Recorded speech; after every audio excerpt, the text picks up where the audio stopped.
ఈ మహానాడు జరగడం ఎలా అనిపిస్తుంది? మీకేమనిపిస్తోంది? మీ ఒపీనియన్ కావాలా?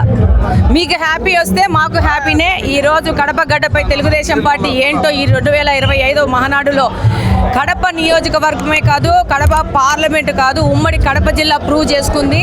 ఇక్కడ తెలుగుదేశం పార్టీ ఎంత గట్టిగా ఉందో, తెలుగుదేశం పార్టీ కార్యకర్తలు కానీ సైనికులు కానీ ఎంత గట్టిగా ఉన్నారు అనేది ఇక్కడ కావాల్సింది.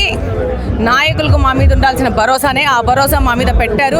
ఈసారి ఇంత పెద్ద ఎత్తున ఈ యొక్క కార్యక్రమాన్ని విజయవంతం చేసుకున్నాము. రాబో కాలంలో తెలుగుదేశం పార్టీ ఇంకా పటిష్టం చేసుకొని ముందుకెళ్తామని తెలియజేస్తా ఉన్నాను. Thank you. ఇప్పుడు ఈ మహానాడు తర్వాత టీడీపీకి కడపలో ఎన్ని సీట్లు ఎక్స్పెక్ట్ చేయొచ్చు మ్యామ్?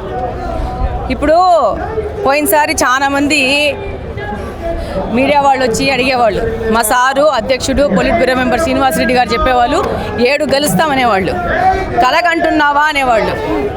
రేపు మేము ఇలానే పని చేసి 10కి 10 ఉమ్మడి కడప జిల్లాలో సాధించేందుకు ముందుకెళ్తున్నాము.